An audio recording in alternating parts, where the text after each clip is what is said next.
Says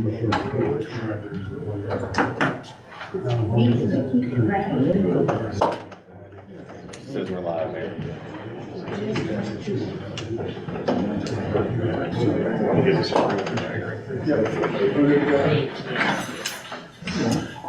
Okay, call to order Rankin City Council special call meeting Wednesday, November the 1st. Roll call, Mr. Scott. Here. Mr. Brower. Here. Mr. Exley. Here. Mr. Blackwell. Here. Ms. Taylor. Here. And Mr. Kirk. Here. First item on our agenda is to approve the agenda for this evening, and it's short, but I ask for a motion to approve. Motion to approve. Second. Second. You didn't hear me, Kevin. We had a motion by Mr. Scott, second by Mr. Exley to Oh, approve sorry. the agenda as presented. Sorry. Any question or discussion? Mr. Scott? Yes. Mr. Brower? Yes. Mr. Exley? Yes. Mr. Blackwell? Yes. Mr. Taylor? Yes. Mr. Kirk? Yes. Before we get into our agenda item, our chief of police, I think, has some information that he wanted to pass along to everyone in the room. Sure, all of you guys are already aware, but just wanted to make sure that you were square on the arrangements for our officer's loss. His 4-month-old baby boy passed away Friday. The funeral services the viewing is going on right now. Starts at 6, runs till 8 o'clock tonight at Strickland's. And funeral services tomorrow starting at 10 at Rankin First Baptist. So I just want to make sure all of you guys are with it. Originally, they were shooting for 11, they changed it to 10. Okay. And with that being said, I'm here for a short period and I'm taking off to Strickland's to be with them, so. Unless you guys have anything for me, that's really all I wanted to fill you in on. Thank you, Chief. Appreciate you letting everybody know. I will now move into our new business item number 1. Item number 1 is council discussion of police videos per council member Kevin Exley. So I'll turn it over to Mr. Exley for that item. So I'm going to read this just so I make sure I don't get it wrong. So thank you all for coming tonight.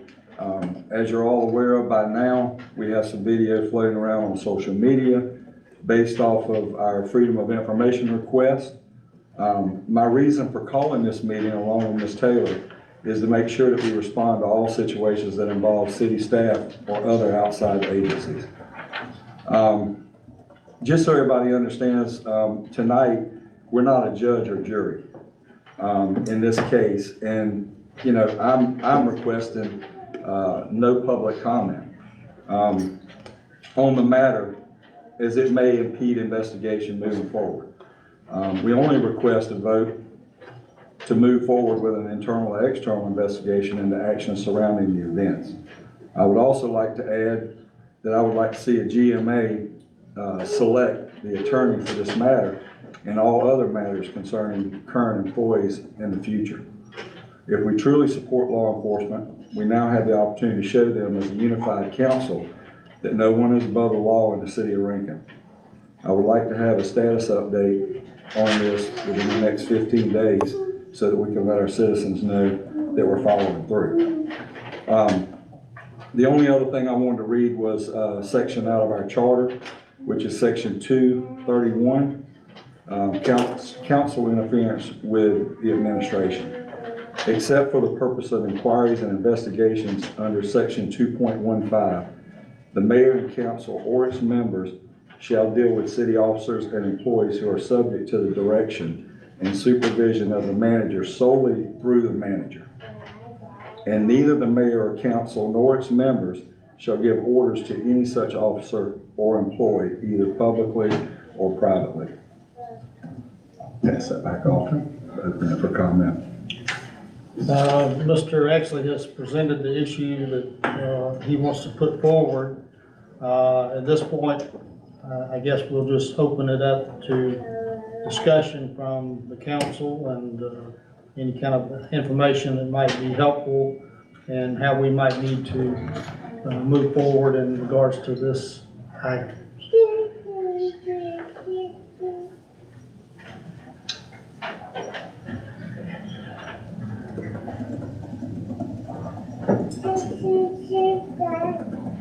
Well, I've been under investigation for things. So I feel it's important we follow through.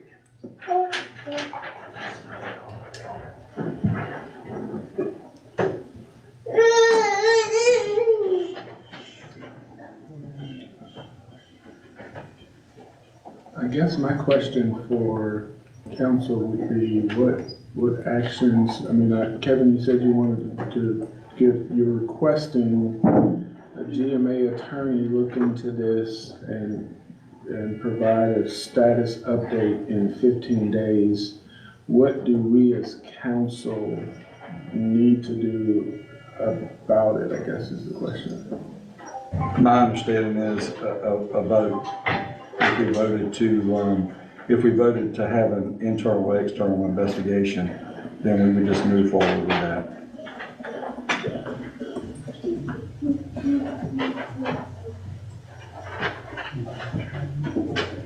Mayor, and it's, I'm under the impression, I'm surprised too, but, I don't know what, I know Ms. Taylor and Mr. Akerley called for this meeting. I found out about it Monday, and I encouraged the meeting. Because, the bottom line is, we've got some issues here that they need to be addressed. I was hoping that I've got some films that was on social media. I talked to the sheriff department all about those different films, how they work, how you get it. There are some incidents, and I would like for the public to know about it, to see about it. The first one was concerning, and I'm gonna go to the most recent, because when I was called, they were really digging at some stuff like that. I was informed also by the courts as well when I questioned to try to find out about this information. How is it stored, where does it go, and how does it get out? Some of it you can request public records, but unless you know it's in there, how do you go out and find out and get it on? Well, I found out that if an officer goes out and he takes a video, it comes back in, it goes on the server. And if no one was standing there, they didn't know anything about that. And someone internal have to publish that and let them know for someone to come in to request that. And that's fine and dandy. But we got a problem inside, because a lot of stuff is supposed to be kept inside, it's personal. All right, we've got, and I don't have a problem with it, we've got the first incident. Let's start at the most recent. And we've got a video missing too. For some reason, they missed one video. The first one, Mr. Eric Hill, he registered, he qualified to run for council. Once that qualifying was met, there were all kinds of accusations out there. He got all kinds of harassment on social media. On Sunday morning, one Sunday morning, I was getting ready to go to service, church service. My telephone rang. And I was really in a rush. And so I picked up the phone, I talked to him. He told me, he was upset. He said, I'm sick of it, I'm tired of it, but they're not gonna stop me. So I said, calm down, what's going on? He said, they've got my business surrounded, my customer can't get in, and they cannot get out. So I tried to call, tried to call the chief first. I didn't get an answer. This is a Sunday morning. I picked the phone, I tried to call you. I think you didn't get the call until later. So I just stopped what I was doing. I jumped in my truck. I came down to Mr. Eric's business. Mr. Hill is a retired veteran. When he was young, he made some mistakes. He retired from the military with honors. He also volunteered his time to work with veterans trying to complete their paperwork to get their disability and things like that. And when I pulled up there, he had customers in the shop. And there were county cops, Rankin police, I think it was about 4 Rankin police officers there. And every light was flashing. They had his car blocked in, his shop. His shop is the last shop at the north end of that complex. They had a car pulled in at the last business, in front of the last business. They had all the lanes blocked up. When I pulled in and pulled to the side, and I got out my vehicle, I didn't even go in to talk to him. I think it was Officer Espy was standing on the corner closer to the door. I asked him, I said, "Officer, what's going on?" He said, they had to stop, kind of made a stop. We're just here for backup. I said, did they catch the guy? He said, oh yeah, he's probably about jail now. I said, are y'all doing a search or something? He said, no, we're just sitting here waiting for the record. We got 6 to 7 officers standing there waiting on the record, standing there talking. This man's business is over. I said to him, I said, do we need all of us here to wait for a record to come one vehicle? He turned around, he said something to the other office, they all took off. Except the county officer that was waiting on the record. I went in and I told Mr. Hill, I said, I'm sorry about that, I said, but it just misunderstanding. Yes, I think we have protocol, I think, for when you're stopping vehicles and stopping vehicles around businesses. So that went on. But this video has not surfaced. I don't know where this video is. So that's going to Sunday. Tuesday, I received a packet in the mail from a gentleman with his military papers to deliver Mr. Hill. And I said, well, I'll probably get a haircut too. So when I left my doctor's office for getting a physical, I came down and all of a sudden there was the officers next on the north side of the building. He had a car pulled over. I got out, I pulled in, and when I got out, when I pulled to that ramp, if you notice, if anybody familiar, there's an area where the pumps, old gas pumps used to be. Mr. Hill was standing there right in front of his door, and he was angry. He was upset. And he had reason to be. So I got out my truck. I walked Mr. Hill back into his shop. I said, listen to this. I said, anytime they make a stop, they can't determine where that person stopped. I said, but let's go back inside, wait on your customers, and they'll be gone for long.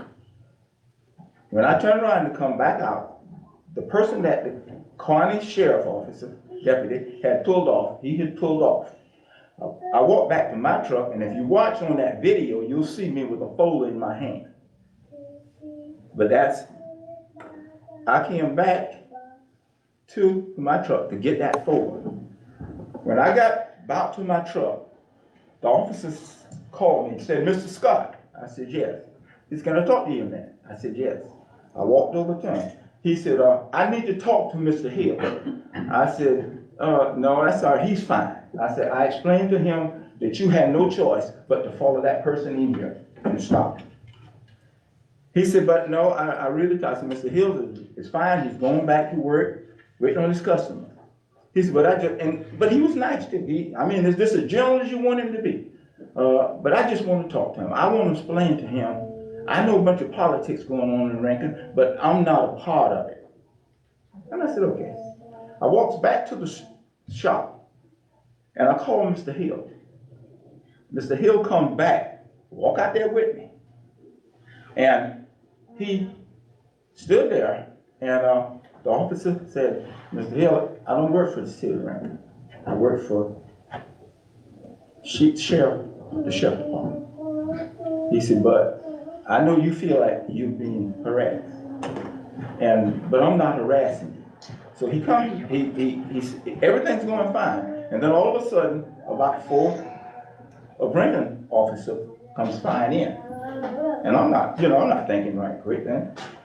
So what my assumption was to it, I may be wrong. This officer asked me to go in and get Mr. Hill, then bring him back out there.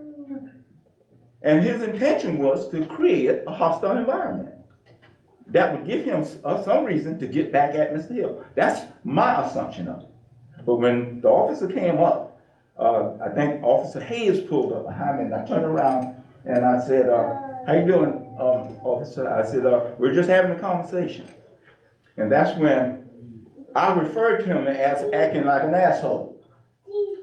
Because he made me feel like one, because he asked me to go in this man's business, which he knew this man can stand in his door and say things, as long as he ain't cursing or anything, he can say how disappointed he is of them stopping there. And that's what he was saying. So I brought him back out. So that made me feel like the asshole I said he started acting like.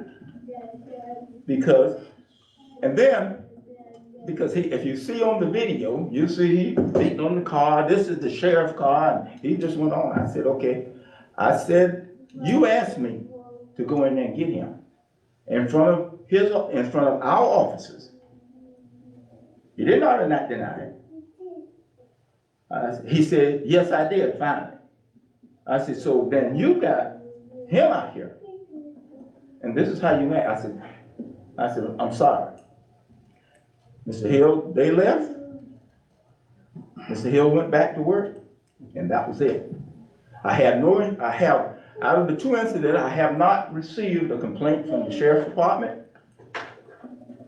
which both of them was his original stop, his jurisdiction. The only thing I know, because I know the Rankin police officers, they can come from the center of Rankin and take a call in less than 2 to 3 minutes. They're good at that, and that's a plus. So I had determined, after thinking about that call went in after he asked me to bring Mr. Hill out there, which could have created a hostile environment that was caused by him, just to cause grief for Mr. Hill, and probably would have tried to lock him up. Okay, on that end, we'll go back and another video. So I want to get the videos out there.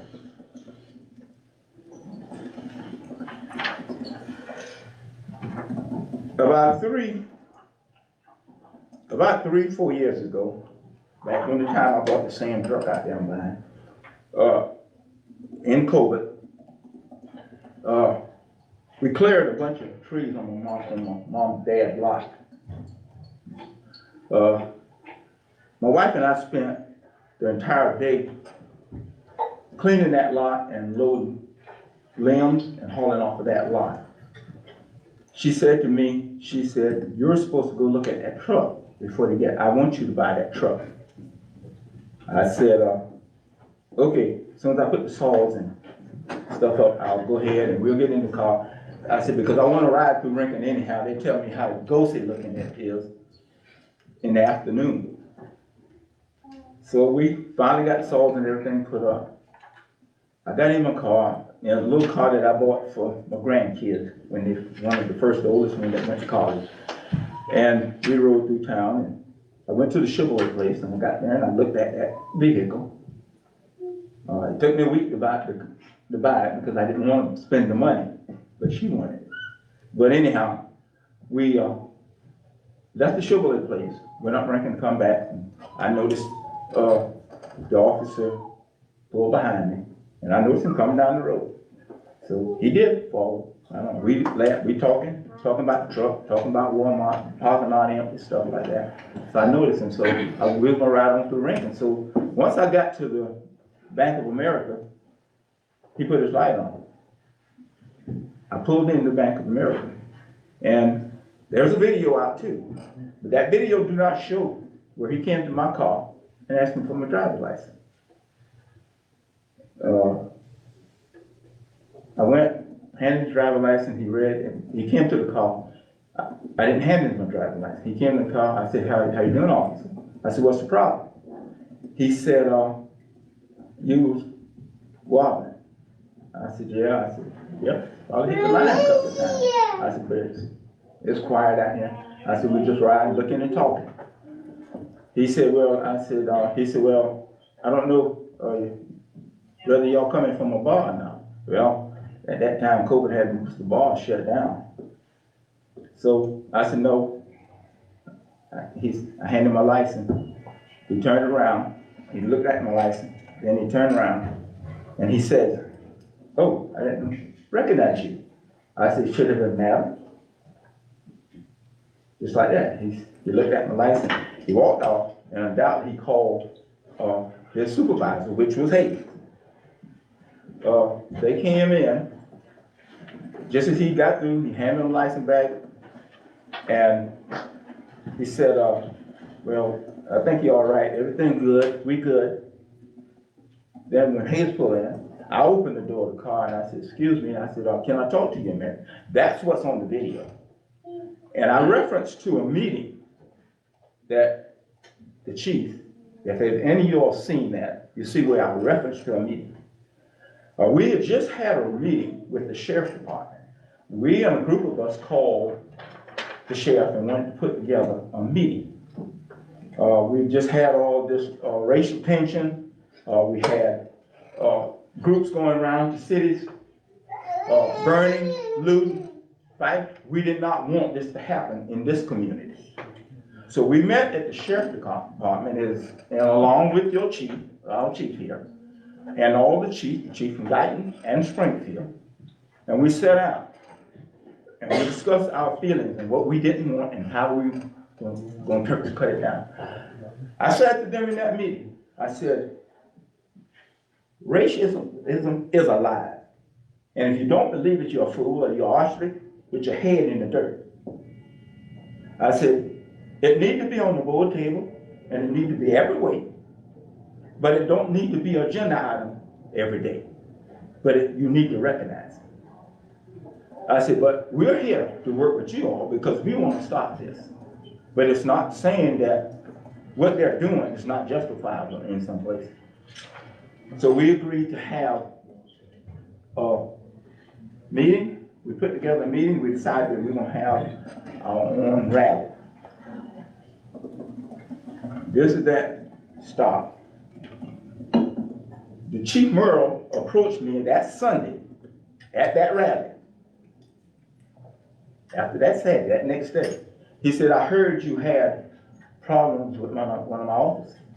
I said, no, I didn't have no problem with his officer. I said, he stopped me. I didn't think it was a justifiable stop. I said, and I discussed it with him. I said, and the first thing, I didn't like his approach. I said, it burnt my wife. She did not like it because, you know, my wife, she's kind of highly religious, a lot more than I am. But she didn't like the fact that he speculated that she had been to a bar. And he didn't directly say, you've been to a bar. But that's the way you take it. And that's the conversation we had with the sheriff's department. How you make your stops, when you make it, what kind of approach. It's very tense now. People are scared, people are dealing with COVID. People are dealing with not trusting law enforcement. I highly believe in law enforcement. I worry about what these cities would be like if we didn't have them. But there's also accountability. And I'm an elected official.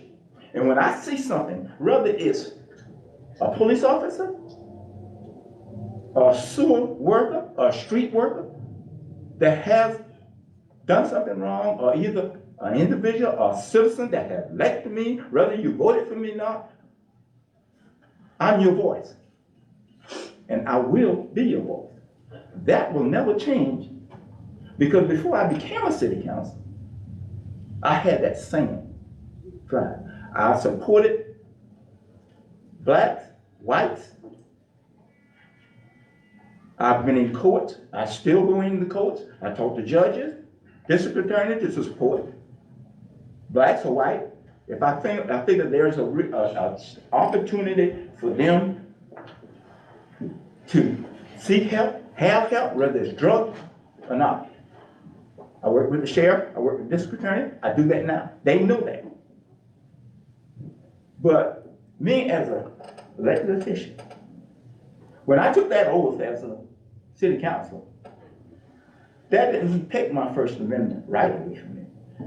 That didn't take the right for free speech from me. So, I'm human. But one thing about it, I'm not gonna sell my soul to the devil because somebody wants me to do wrong, or think I'm doing wrong, or gonna try to stop me from doing what I think is right, what I know is right. Now we had another incident about 6 years ago. About 6 years ago, maybe been a little long. I come in from work, I went by my house, and when I got to my house, my son was over at my sister's house, cutting grass. It was real hot, it was probably in the 90s. I got out of my truck, walked over there, and I asked him, why are you out here cutting grass, hot as it is, and you're using a push lawnmower? He said the riding lawnmower was broken, I wanted to finish this job. Well, the reason I asked him that, he has a heart condition. So, that particular night, I left Rankin and went over to the Pilgrim Missionary Baptist Association where I had an executive board meeting. And I got a call. The call says, we got an emergency, your son passed out in his yard. I jumped in the car, took off back to Rankin. I got to Rankin, I went straight to his house. I went out and undoubtedly what he did is, well, I don't know what you call him, but his baby's mama, they're not married, so whatever you call them when they live together, she had called him from at my sister's house and told him that she was trying to go to the store, the truck wouldn't crank. So he comes out, and he goes out there and gets on the trunk of that the hood of that truck, and he passes out. Boom, she heard the noise. She goes out, and there he's on the ground. So they call EMS. They got there, and they got him on the stretcher, hooked up, monitoring and stuff like that. They got him on the stretcher. Before I got there, he had come through. He refused to go to the hospital. So the officer that assisted him, he was insisting that, no, you're going to the hospital, and push him back on the stretcher. So one of the EMTs, he told him that you can't make him go to the hospital. So he jumps up off the stretcher.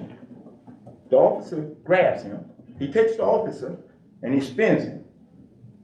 And there's a glass table on that garage.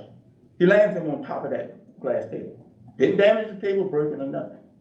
But anyhow, when I got there, I grabbed him, pushed him back on the stretcher, and he resisted because he said he wasn't going to the hospital. Well, his mom came there, and I think she talked to one of the EMTs. They told her about his bowels and stuff like that. She walked over there and she said, get on that stretcher, you're going to the hospital. He got on that stretcher, they rolled him to that ambulance, and the officer that was on duty said, I shouldn't have done it. I think we got off on the wrong foot, Mr. Scott. He shook his hand on that stretcher. He walked off. We went to the hospital. I went back because he had left his medicine that he took over there with him, when he was over cutting my sister's house, yard grass.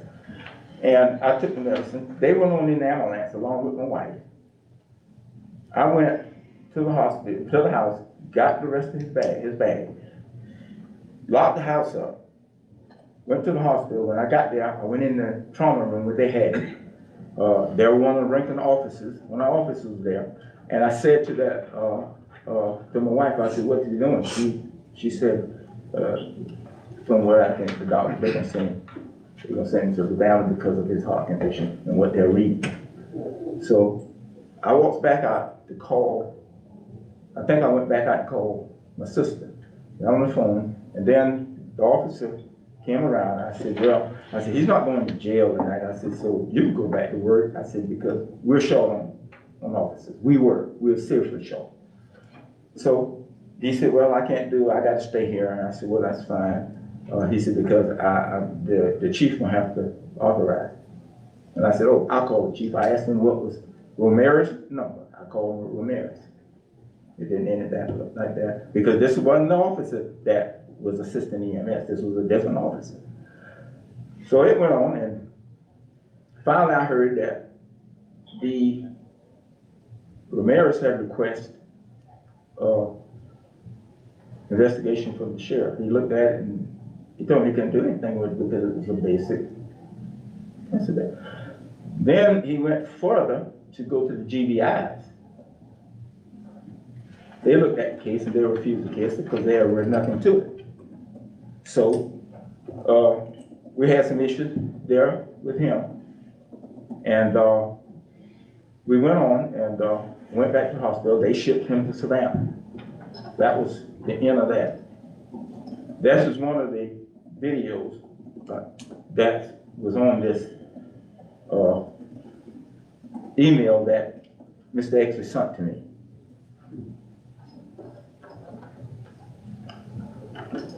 That was the 3 videos that I saw. It should have been 4, but the second one didn't look too good to publish to the public. It wouldn't have been in their favor, whoever produced it.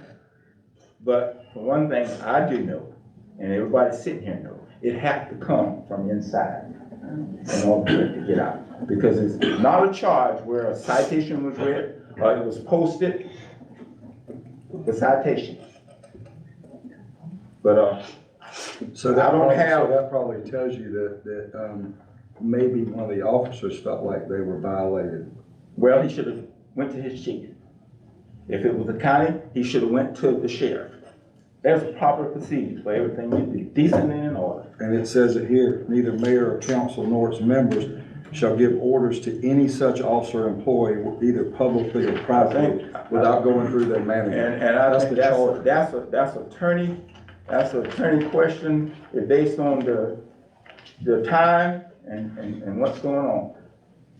The manager, you had officers that probably was out of place.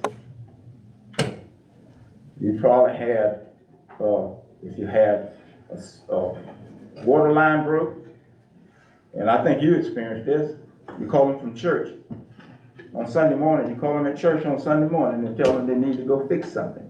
If something broken, that has always been a policy here. Even cutting on water. The city has made valves before we went to touch and go to allow councilmen to call employees and direct them to assist people in cutting water on, but that's beside the fact. This is what I have, this is what was sent to me on that video that you and Ms. Taylor produced it. I didn't produce it. Yeah, we didn't. Well, I didn't well, produce it. well, you We've sent it gotten to, questions about it. well, we got it. But the bottom line is, this is my statement, this is all I have to say. And like you said, it's up to council to make a decision on whatever. But if I see it tomorrow, guess what? I'm gonna express myself again tomorrow. Because I don't believe any citizen. We don't have a manager, we don't have a chief on duty on Saturday and Sunday, or at 8 or 9 o'clock at night. And I'm, as a councilman, witness such. And I feel sorry. And even though they didn't break Mr. Hill's spirit, I actually feel sorry for citizens who have to go through stuff like this. So I've been here, well, between us, working on the planning board and the city council for over 30 years. I've never seen incidents of council or staff like we're dealing with now. So Like I Ms. have Taylor a question. said, I'm not asking questions. You can take my information. Well, I'm gonna make a statement then. But I I've wanna seen know- people, I still have Go the ahead, floor, I think. go ahead, you have the floor. I have, seen Ms. Taylor, she has had complaints made against her for harassment of employees. The last employee, he was suspended from work, from his job. He's no longer working with the city, so had to go away. But Well, the there was an bottom line investigation. is, this is all I have to say. And I'm not gonna rebuttal, I'm not gonna go into questions for anyone. So I have a point. So two things, first thing, I think that you didn't tell the truth about the stops. You told your version of the stops. The truth of the matter is that the officer had all right to pull you over. He didn't know who you were. You crossed the center line with 3/4 of the car. You put your right-hand turn signal on when you turned left, and then you turned in. All he was pulling you over for was to see if there was anything going on. So that was one thing. Second thing, so the fact that you hate to see people's businesses and all that stuff barraged by police officers well, my mother-in-law owned Bowen Refrigeration. So police officers sit in that parking lot every day in the afternoon and in the morning, pulling people coming off the viaduct. You never felt the need to go there and say anything to them about that. We had people get pulled over in there every single day. You never showed up to say that there was a problem there. So that right there is really a no issue for me. May I want to excuse myself? No. Because how many times did Ms. Bowen call me? I'm So, not put up with this foolishness. and also on the, no matter how that video came out, whether it be from an officer or anything, the fact is it came out. And it is factual. And I didn't know anything about it until it came out and it showed up at the Georgia Virtue. And that's how we seen it. So the facts are the facts. He just told you right there that he will do it again and give an order to a police officer if he sees fit. That's not our job. Our job is not to tell police officers what to do. And it states it right here in our charge. So, I mean, I am not after Mr. Scott at all. But what I will tell you is that if anybody else would have done that, it would have been a problem. And I can tell you that I went and said something to one of our department heads about a pothole. And the mayor called me outside and told me that I could not have that conversation, ever.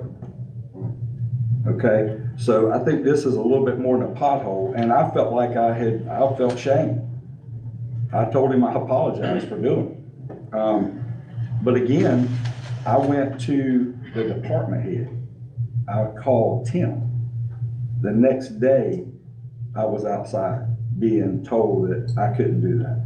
Well, when I got on council, Mr. Scott was the first one to tell me that I could not tell our employees what to do. We had to go through the city manager, so. One of the first questions that I asked when I came on council 4 years ago was if I get a call from a resident, what should be my normal operating procedures for that? And I was told by several that the department head should always be your first point. And if it's not the department head, you can't get a hold of the department head, then you go to the city manager. And that is how I've always operated, but then it changed a few years afterwards to always go to the city manager. And that's what I have always done. I will be honest and say there have been occasions where I felt that I needed to go directly to, there was a water issue, so I go directly to Tim, but then I always followed up with the city manager afterwards. So whether it's right or wrong, I think, we should probably have something that gives us a little better direction, whether that be through the council guidelines and policies that we have. I think the ordinance, states what it should state, but I do think that there are circumstances where, just as an example, Jonathan was in training on last week, so, to interrupt his training would not be the right thing, so we need to call department head if there's an issue. So nowhere in any of our policies or in our charter does it say to, in the absence of the city manager, call this person, right? So I would like to see us take some action to be a little more specific. And we don't have to update the charter, but I think we can update our council policies and guidelines that we have that's a little clearer for all of council, so that there is no issue. Yeah, we could make this a little bit more clear, like you said, but I think it's pretty clear in saying that, the manager solely, you only deal with them solely through the manager, whoever that manager may be. And that's the reason why when I read that, and obviously you gotta take a look at the video and see what the video said, what happens in the video. So, I mean, that's what brought me to this conclusion. I don't even know whether you guys have even seen the video. I didn't even want to play the video. I just sent it to you. And that was it. Well, So, I've had people ask me about it, and I'm like, I don't know. and if we had anything from the GBI or this county on this, I would like to see that. Because I was told that the interim chief asked the city manager at the time for investigation, and that was never followed through with to the GBI. So I don't think that was a truthful comment right there. I don't think it ever made it to the GBI. I think it got squashed. And there should be email to back that up.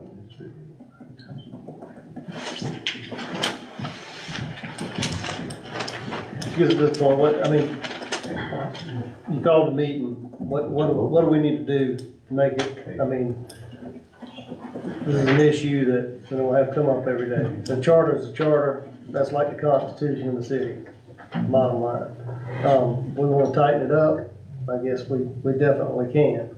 But tonight, we've heard from Mr. X, we heard from Mr. Scott. Is there anything, Mr. Lynn or Mr. Dickey, that we need to do? I don't want to do something inappropriate, but I don't want to not do something if we need to. So, can you give us some direction? Along that line, I think what Mr. Brower is saying, we've heard, and the videos are out there, and I think maybe all of us have seen them. This is the first that we and the public have had an opportunity to hear Mr. Scott's response. So at this point, I guess the question of where you're saying is, first of all, what is our obligation to address this issue? We want to make sure that we are doing what we're supposed to do.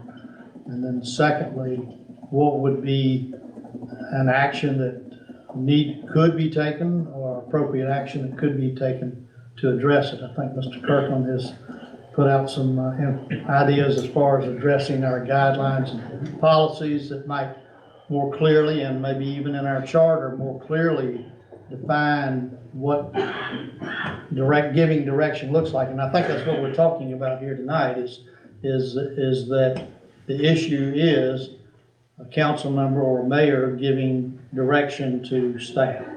And so I guess that is, when we cut to the chase, that's what the issue is. So I guess, as Mr. Brower says, looking to our attorney and our city manager, where are we and what should we or could we do at this point?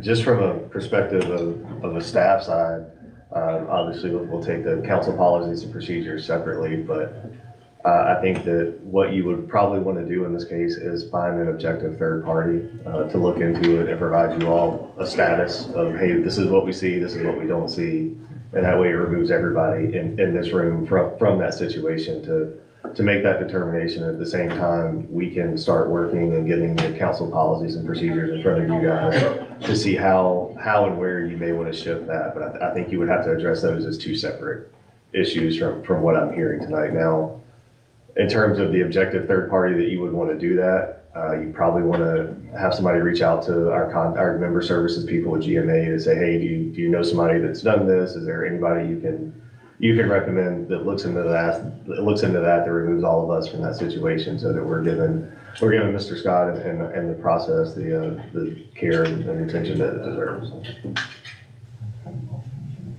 Mr. Dickey? Well, it's apparent that Mr. Ashley doesn't want me involved, and that's fine.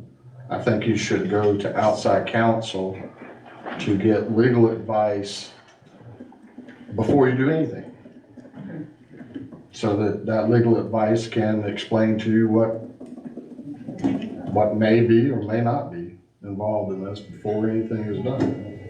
So as Mr. Lynn talks about a third party, that's kind of, whether it be a I don't know mediator where his or third a party is. attorney. But what I'm saying to you is that there are potential legal issues involved, so you need legal advice first before you move forward with whatever it is that you may or may not do. So Raymond, you're kind of our legal advice.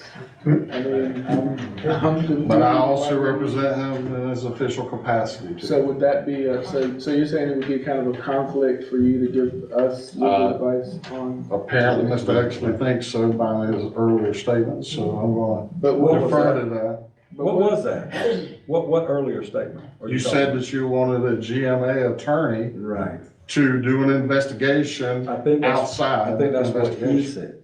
No, he said No, I third said, party. that's right. That's third party. To me, that's third party. All right, well, Because that's not- who I just got on the phone with. So all I'm saying, Raymond, is, I mean, you make this thing personal, and it's not personal. I just think that you got 20 plus years, man, of being around everybody. You just need to step back and not be a part of it. I am stepping And I'm back. gonna- That's the reason I said- everybody should step back and not be a part Well, of let it. me, since I've only been But on here for first, 4 years. before you Hold do on, anything, hold on, Raymond. you I have need to say legal this. advice on what you should When I do. came on council, you said that if I get into trouble, you are my first person. So I'm going to you because I've been on council, and if I have a problem, I shouldn't have to go to a third party or someone else. I should be going to you because you are my protection, being a councilman. So if it's you, then that's fine, but if there's conflict and it's someone else, that's fine too. I don't want to get sued because I like the things that I have. I don't think you'll get sued, but as it is, you do need to seek legal advice, as to what is involved with the charter and whether or not this qualifies even for alleged interference. Those are legal issues, not an investigative aspect of it. So that really needs to be determined first and foremost. And I do represent you in your official capacity, but this is, I don't want to use the word attack, but this is a complaint on an individual council member for actions that council member supposedly done. Okay, fair. So, to respond to you, Mayor, I think that you get an outside lawyer to give you advice on whatever it is that this complaint is about. First of all, is there an official complaint? Is that what this motion is, or this is about, an official complaint by who? And what actually is the complaint? Those are the things that need to be determined from a legal standpoint, so those issues can be formed legally before you go and do an investigation. So, Well, Mr. Lynn, has any complaints been filed with you? Any of the council members, particularly, I guess, Mr. Scott? No, sir, not right now. Okay. No, sir. So no complaints have been filed.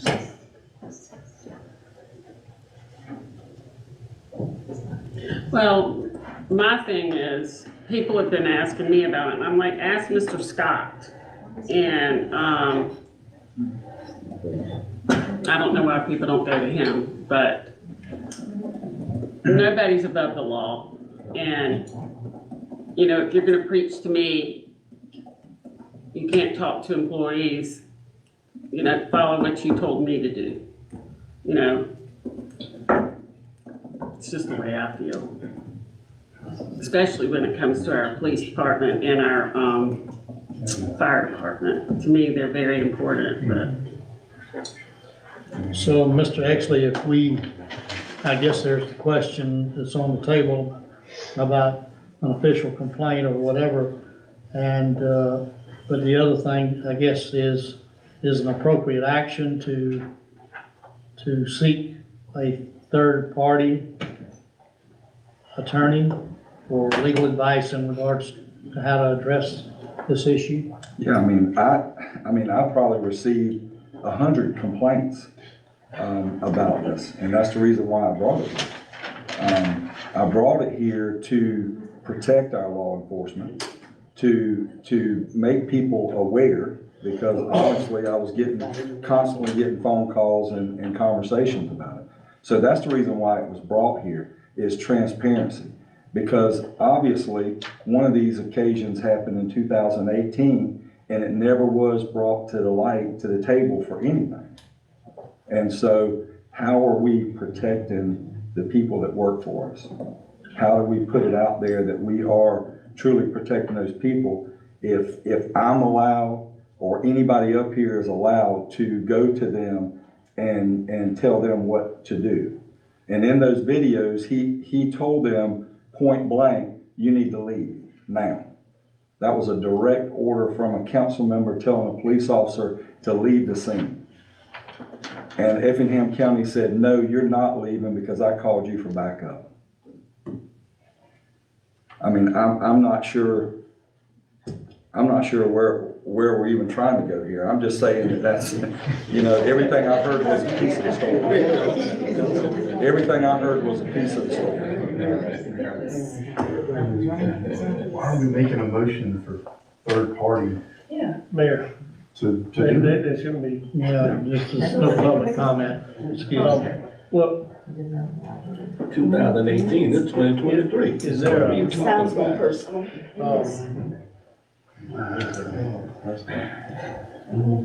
An outside, I'd like to see Mr. Lynn and Mr. Dickey work together to get an outside / third-party counsel, and bring it back to us and, you know, move forward accordingly. I mean, like I said, let's do the right thing, but let's make sure that we're on sound footing, you know, moving forward. is that something like you think we need to move? I mean, obviously, that's what we're all agreeing to here, is that's the direction. Well, and it'll validate Mr. Scott as well, if it's, you know. It removes all of us from anything, including Mr. Dickey and Mr. Lynn.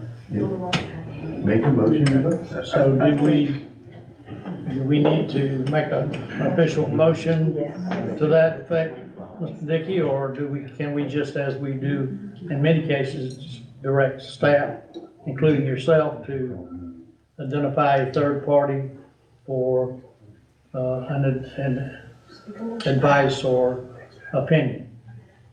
So as we've done as practice in the past, you usually just directed us to do that, to get that third party attorney, review the legal aspect of it, present that to you so you can make a decision on what it is. Because remember, when a complaint is filed, there are due process issues that come up because whoever's being complained against is entitled to know what those complaints are. And that would form the issues for whoever investigates the matter to be able to investigate. So, I mean, that's the way it's always worked here, and that's the way it works legally. So I think that you need to get the attorney first, do the research, and respond to. Does council agree that that's an appropriate action? First, I want to say, yes, I do think that is an appropriate action, but I have to put my fiscal hat on and ask the question of, what is this gonna cost us? Yeah. And that, you know, do we have it in our budget? I mean, I have to ask that question. I would not be doing the residents the right if I did not ask that question. We would have money in professional contracting services. I would imagine that the legal opinion part would cost that much. So we're not talking in the thousands. Well, I don't know that, but. I would maybe the 10 to 12. But that's $10,000 different to from, $12,000, is that what you're saying? no, I don't think that would be the cost for the Oh, I think the legal investigation. opinion. But we didn't ask that That- question, we didn't ask that question on the other legal that we just went to. We never asked that question on how much it costs to investigate the other people that's here. Never asked that question. I'm not disagreeing with you on that. Never asked that question. But we also don't have an official complaint, and, I mean, if we're gonna move forward, I'm fine with moving forward, but I have to ask the question. I can't not ask the question. And we would have that when we get, I guess we would get a fee schedule for what it's gonna cost to at least have that number together. I guess where I go back, we don't have an official complaint. We're sitting up here, we're meeting, we're talking, where's the complaint at? I'm not saying that, I'm saying, I mean, to move forward, like we're talking about moving forward. I mean, still that strongly, I mean, what's the process? I know if I want to make an official complaint, then I would have to find out how to do it. And then move I'm forward. becoming You're a right, then council I'll tell you what, I'll just make a motion to vote for an investigation and a validation. member. Second. Wait, what's the motion? For the validation and investigation. What is, I'm not understanding that. What do you mean by validation? So that it's clear for record? Validating the claim. I mean, what we have here in the charter, and then moving forward with an investigation. What is it? If you want to take the validation out, I'll just make a motion to move forward with the investigation. For the motion, can you say what the investigation is about? The investigation is for the charter violation and that Mr. Scott spoke to police officers in a manner that should not have happened.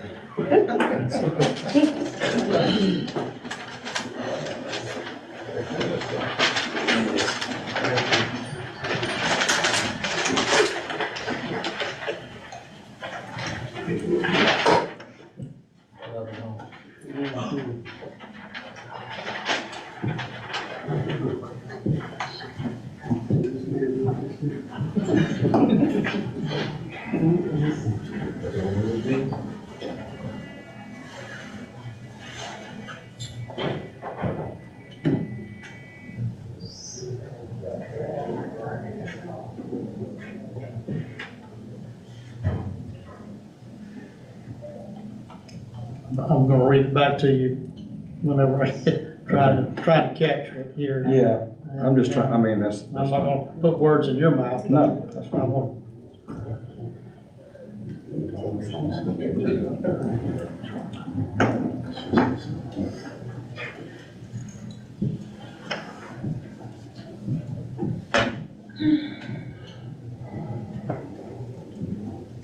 Those you want to add in there? Be more specific as far as who's to conduct who's to conduct the investigation, I mean, third party, I mean, this is kind of open-ended. Well, I think we'll just direct our city manager and city attorney to select a impartial, do we want to say legal? I think it should be. I think it should be a legal opinion.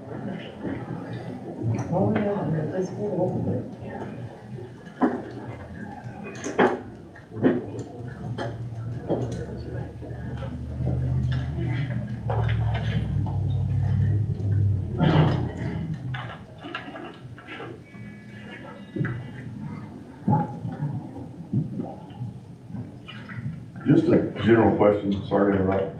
If you have video of something, do you need a complainant on it? Or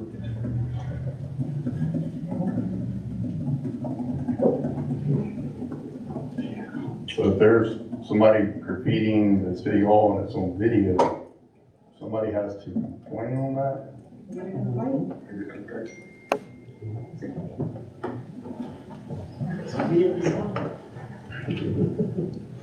I mean, from my perspective, I mean, that's like,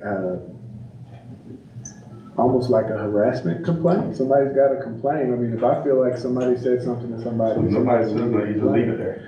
But it's, I mean, I'm just telling you, I mean, I don't know. I just have to go with That's good to know. There is like cameras on there. The camera got to. So your question was about graffiti on the building? Well, just graffiti. Well, graffiti on a building, any there would incident be a complaint because that'd be a criminal action. Okay. And they would bring a criminal charge, would have what the issue listed so that the person would know what they're charged with or what they're facing.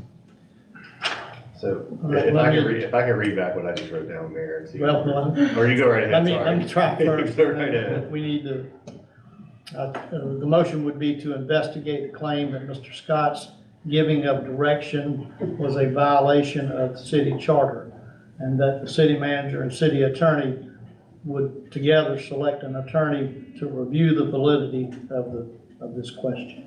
Why don't you just use that suggestion to use GMA, find out who they would recommend to do that? I'm not sure they'll do that, but they'll give you some names at least.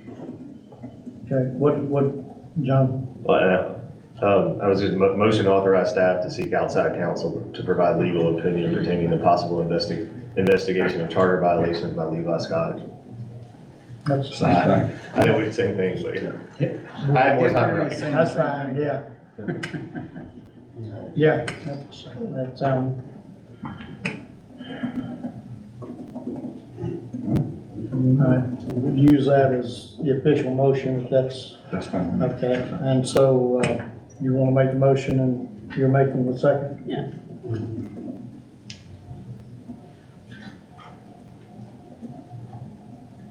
Okay, just make sure, Jonathan, if you would read that back again. We have a motion by Mr. Exley and a second by Ms. Taylor. Yes, sir. As a motion to authorize staff to seek outside counsel to provide legal opinion pertaining to possible investigation of charter violations by Levi Scott. We have the motion and the second. Any question or further discussion? Mr. Brower? Yes. Mr. Blackwell? Yes. Excuse me, wait a minute, Mr. Shaxley? Yes. Mr. Blackwell? Yes. Ms. Taylor? Yes. Mr. Kirk? yes. Motion passes unanimous. All right. You got your marching orders? Yes, sir. All right. Motion to adjourn is in order. So moved. Second. Motion by Mr. Blackwell, second by Ms. Taylor to adjourn. Mr. Brower? Yes. Mr. Exley? Yes. Mr. Blackwell? Yes. Ms. Taylor? Yes. Mr. Cook? Yes. Blackwell and Taylor for the adjournment.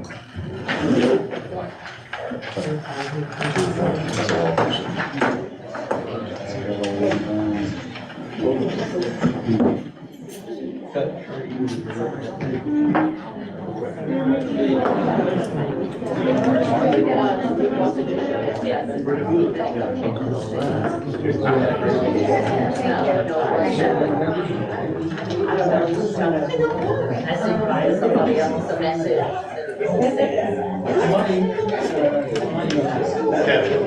Kevin, you stop this. No, it's good.